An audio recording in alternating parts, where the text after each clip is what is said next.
Share lang po ako. Very quick lang to. But before anything else po, let's pray muna. Lalo na sa mga inaantok dyan. Let's cancel distraction. Let's cancel sleepiness in the mighty name of Jesus. Lord God, maraming salamat, Father God, sa mga lesson na na-receive namin ngayong araw. Father, tulungan mo nga po kami na mas maintindihan pa ang iyong salita. Lord, tulungan mo kami na ikaw po ang gumitna sa amin, Lord. Pakalinisan mo ang aming puso, Lord God, para prepare kami sa pag-receive ng iyong salita. And Lord God, Holy Spirit, may you be the center of us. Alam ko, Lord God, that you are with us kasi sabi mo nga, may isa o dalawang taong nagsama-sama para aralin ng iyong salita ay sasamahan mo sila. We are declaring, Lord, Holy Spirit, that you are with us at this very moment. Lord, itouch mo po ang heart ng bawat isa para hindi lang nila ito marinig, kundi mapasok po ito at maitanim sa kanilang puso at mai-apply nila ito sa kanilang buhay. We are praying, Holy Spirit, na ikaw po ang sumama sa amin. We cancel distraction. We cancel sleepiness in the mighty name of Jesus.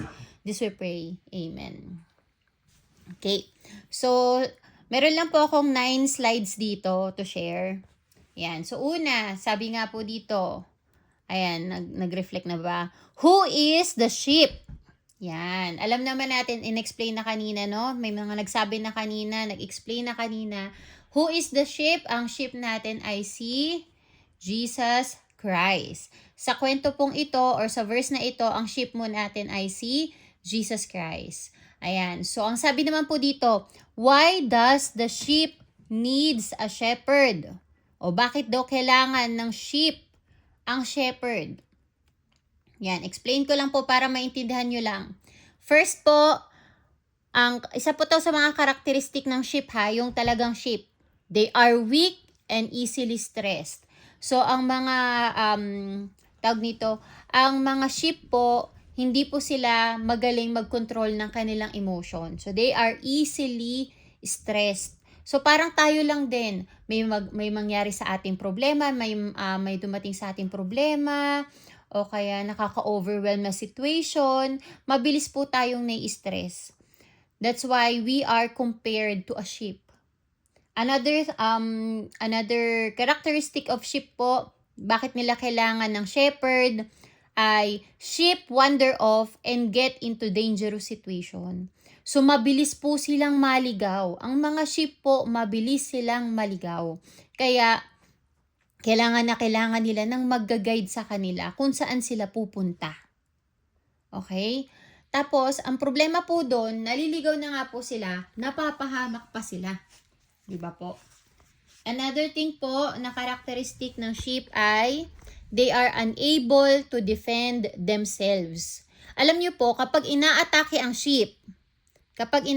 po ang sheep, imbis na tumakbo siya, ang ginagawa niya po, tumatakbo siya pero paikot lang. Hindi siya lumalayo, paikot lang siya sa sobrang takot niya, tumatakbo lang siya ng paikot-ikot. Ganun po siya. Hindi siya tumatakbo palayo sa predator niya o sa kalaban. Kaya hindi po nila kayang i-defend ang sarili nila. Kaya kailangan nila ng sheep na magpo-protect sa kanila. Sabi nga po doon, 'di ba? Ang true and good shepherd, kaya niyang ialay yung sarili niyang buhay, maprotektahan lang yung sheep niya. That's why sheep really needs shepherds kasi they need someone to protect them wherever they go. Another thing po, it's hard for them to find a safe and nutritious grazing area. Nahihirapan po silang maghanap ng pastulan, magandang pastulan. Kaya nga po ang mga shepherd, no, lumalabas sila sa kulungan, dilalabas nila sa kulungan yung mga sheep nila para dalhin kung saan maganda yung mga grass para makakain po yung mga sheep, makainom po sila ng tubig na sapat. Ganun po ang shepherd natin. Hindi niya tayo hahayaang magutom, hindi niya tayo hahayaang mauhaw. Dadalhin niya tayo sa lugar na masasatisfy tayo. 'Di ba? Another thing po, they don't have the full capability to take good care of themselves. Alam niyo po ang sheep, kaya po nakikita niyo dyan sa picture, no? Nakikita niyo po dyan sa picture na ang kapal ng kanyang buhok. Napakakapal ng buhok ng sheep, no? Kasi po, hindi po yan mababawasan. Yang kapal ng wool nila na niyan, yung balahibo nila na niyan, tawag nito, puro po yan dirt. Pwede po nilang dila-dilaan yung sarili nila, pero never silang malilinis totally. Kaya kailangan po nila ng shepherd para linisan yung mga wool nila, tanggalin yung mga dirt. Ganon din po tayo. Kahit anong gawin nating kabutihan sa mundo, hindi yun sasapat para makover lahat ng kasalanan natin. We need a Savior who can truly cleanse us from our sin. And that is Jesus Christ nga po, di ba? Next slide po. Sabi dito, who is the good shepherd? Alam naman na po natin yan. Si Jesus Christ ang good shepherd. O yung sheep pala kanina, tayo pala yon yung sheep, sorry. Nalito ako. So what is His purpose in our life? Sinabi nyo nga po sa verse 10b kanina, ang purpose po ni Jesus Christ sa buhay natin is to give us a rich and satisfying life. So pag sinabi nating satisfying life, ang tanong ko po sa inyo, pag satisfied ka na sa buhay mo, maghahanap ka pa ba ng iba? O kunwari ganito, satisfied ka na sa asawa mo, 'di ba? Maghahanap ka pa ba ng iba? Syempre hindi, 'di ba? Kapag kunwari maganda yung trabaho mo, maghahanap ka pa ba ng iba? Syempre hindi po. Wala na kasing kulang, 'di ba? Kaya hindi ka nahahanap pa ng iba. So, yun yung gustong ibigay sa atin ni Lord. Buhay na kung saan wala ka nang hahanapin pa. Kasi alam mo na hindi ka na kulang kasi lahat ng ibinibigay ng Lord sa'yo ay sapat na. 'Di ba? Hindi yan parang kunwari pag sinabi nating satisfied life is ibig sabihin mayaman ka. Hindi po ganun. Tatandaan nyo po may mga mayayaman na hindi satisfied sa buhay nila. Satisfied life doesn't mean na kailangan perfecto ang buhay mo. Kailangan lang, ano tawag dito, Daddy? Hindi ka nagko-complain, na-appreciate mo lahat ng meron ka. It doesn't have to be perfect, kundi na-appreciate mo kung ano yung binibigay ng Panginoon sa'yo. Ang sure ko lang mga kapatid, never kang magkukulang. Okay, next po.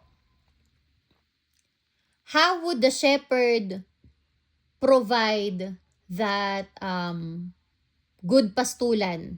Yung antag doon, yung mga madamo, tapos marami tayong makakain. Yung promise niya na rich and satisfying life. Paano nga ba gagawin yun ng shepherd natin?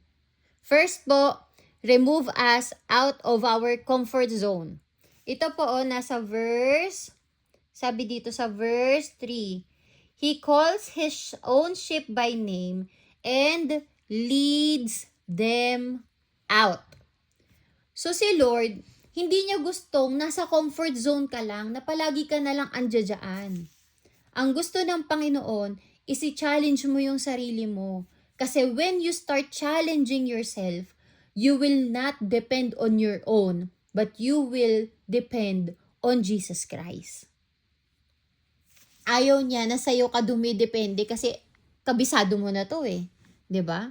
Ay, motor lang ako kasi kabisado ka na to. Siyempre, i-challenge mo yung sarili mo. God wants you to do better in life. And for Him to do that, He will call you into something different. He will call you into something bigger than you thought you can do. Pero, when He moves you out of your comfort zone, ang pinakamaganda lang pangako ng Panginoon doon, hindi ka mag-isa. He will lead you. Sabi dito, He will lead you. Hindi ka mag-isa kahit nakakatakot yung kung saan ka dinala ng Panginoon, kahit hindi ka magaling sa ganyang bagay, okay lang. Kasi may kasama kang Panginoon na magli-lead sa'yo. Kaso ang problema nga lang po sa ating mga tao, hindi tayo nagpapalead. Gusto natin tayo palagi ang leader. 'Di ba? Pero ang verse po ngayon reminds us na for us, kung gusto niyo pong makarating dun sa pangako ng Panginoon na rich and satisfying life, forget being a leader. But be a follower. Okay? Hayaan mo na si Lord ang mag-lead sa'yo. Kasi pag si Lord ang nag-lead sa'yo, hindi ka maliligaw. You are protected papunta dun sa promise na yun. And, tawag dito, remind ko lang po kayo ha, people kasi sometimes they love blessing. Gusto nila blessing. Lord, bigyan mo kami ng blessing, bigyan mo kami ng blessing. Pero sa sobrang focus po natin sa blessing, we are forgetting the blesser. Tatandaan po ninyo, you should know kung sino po ang magbe-bless sa'yo para po ma-receive mo rin yung blessing na yon. Don't go after the blessing, but go after the blesser.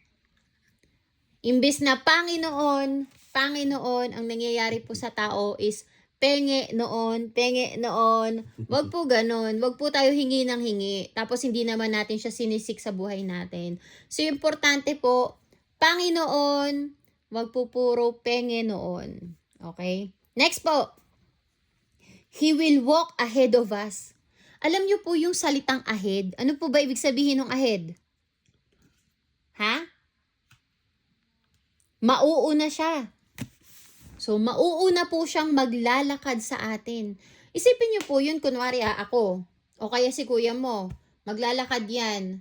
Siyempre, niya na yun, naayusin niya na. Kunwari, ito naman, based on my experience, kay Charles at saka kay Kuya Bian nyo, kunwari mag-hike kami, kapag kunwari may nakaharang na parang sanga ng puno niyan, na nila. Itataas na nila yan para paglakad namin ni Carlene is maayos, no? Hindi kami matatamaan. So, ganun din po ang Panginoon. Kapag siya ang nauuna sa'yo, alam niya na yung maaari mong maranasan. Alam niya na yung mga problemang pwede mong pagdaanan. Kaya ang gagawin ng Panginoon, gagawa na siya ng paraan, hindi mo man alam pa yung problema, gagawa niya na yun ng paraan. Kasi gusto niya pagdaan mo dun, okay ka na. Ganun po ang Panginoon. Many times in my life, this has been proven, na parang, bigla kami nagkapera. Yung pala pagdating ng how many days, meron palang problema ang parating. Kailangan pala talaga, na-provide niya na yung blessing bago pa dumating yung problem. Nangyayari po yun. Ganun po kabuti ang Panginoon. Hindi mo pa alam na may parating na problema, andyan na yung solusyon sa'yo. Diba po? Ganun po kaganda kapag ang sumasama sa'yo sa journey mo ay ang Panginoon. Kasi He is ahead of you. Okay? So, ito na, patapos na po tayo. Key lesson po natin. Pindutin ko lang po to ha. May papakita lang po ako na video. Tingnan ko nga. Nakikita nyo po ba? Hindi. Teka lang. Baka hindi nila to nakikita. Ay, wait. Hindi nga nila nakikita. Teka lang po. Ano ko lang tong pag-share ko. I-share ko yung iba. Wait lang. May share lang po ako na video. Wait lang po. Ito ba yun? Ayun, wait ito. Ayan. Share ko po. You are now sharing your screen. Nakikita nyo ba, guys? Ayan. So, di nila naririnig, Dad. Naririnig yan. Wait lang. Naririnig. Teka lang po. Lalagyan ko ng music to para marinig nyo. Mag-mute muna ako. Sana hindi siya mag-echo, Lord.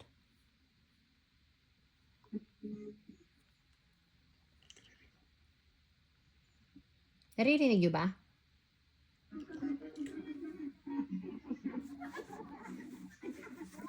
One more time. Oh, what? Look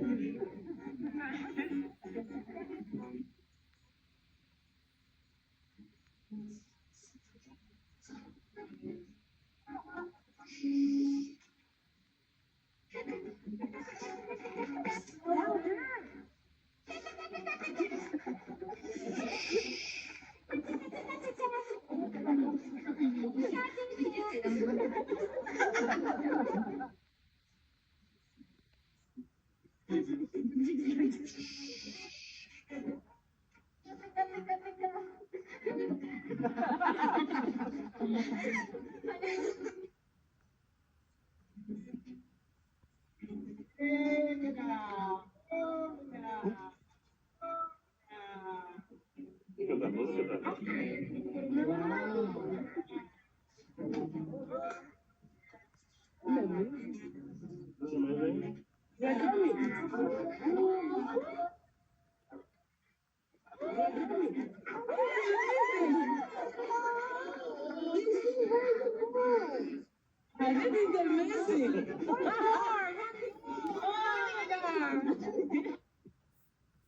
Ayan. So, yun lang po yung video. Teka lang. Wait lang po.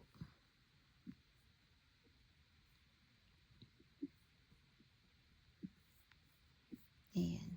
Teka lang. Nakikita nyo ba yung video, guys? Ay, okay. Wait. Hindi ko nakikita eh. Okay na ba? Bian's video is off. Na-share ba? Naririnig nyo ba ako, guys? Hello? Nakamute po ba ako? Wait lang.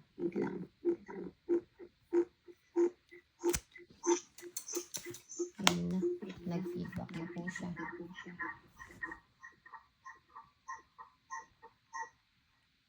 Yan. Ayan. So, share ko lang po yung screen ko ulit. So, yung, ano po yung napansin nyo dun sa video na shinare natin kanina? Pa-share naman po kung ano napansin nyo dun. Ha?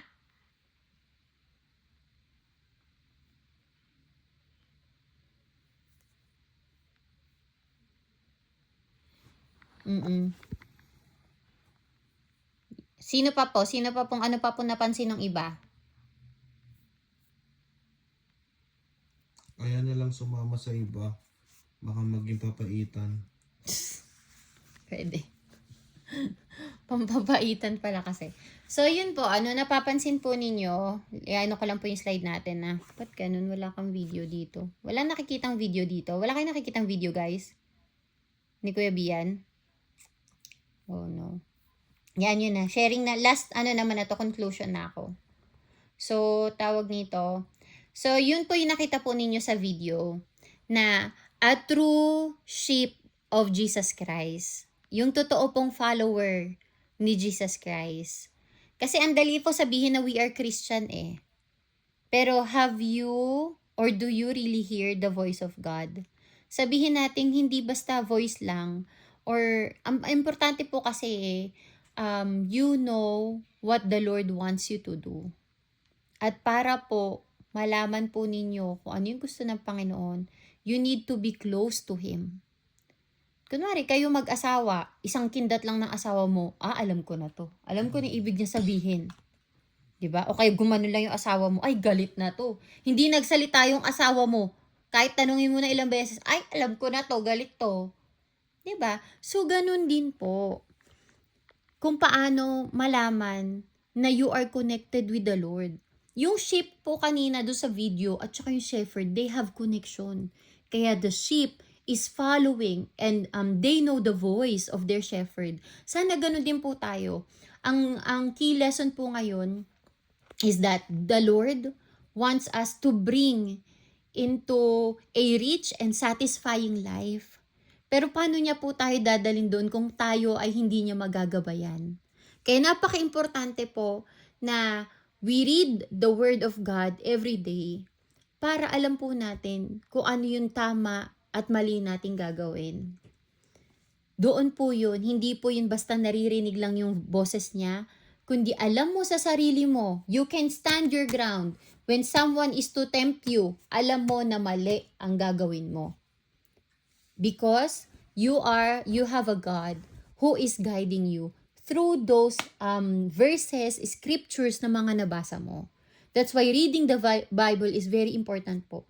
Because that will guide you in your everyday life. And also, dahil gusto ka nga dalhin ni Lord dun sa rich and satisfying life, that's your way, that's His way for you, for Him to protect you, for Him to bless you.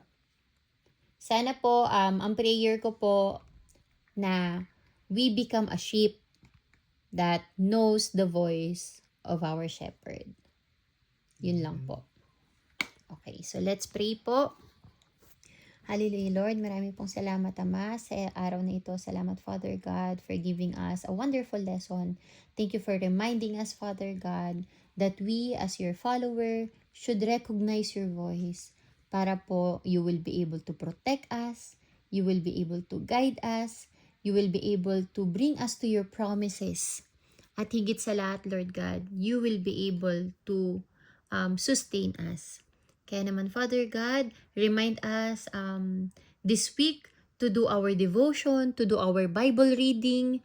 For we know, Lord God, not if we are to seek the blessing and not you, you won't be able to bring us to that blessing at all.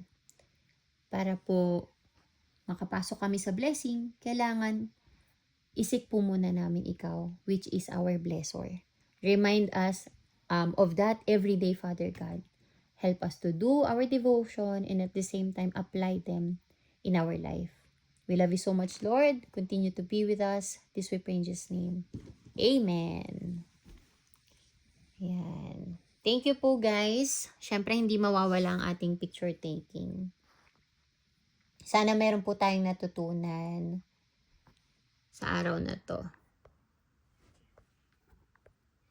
Yan. O, let's take a pic na, Daddy.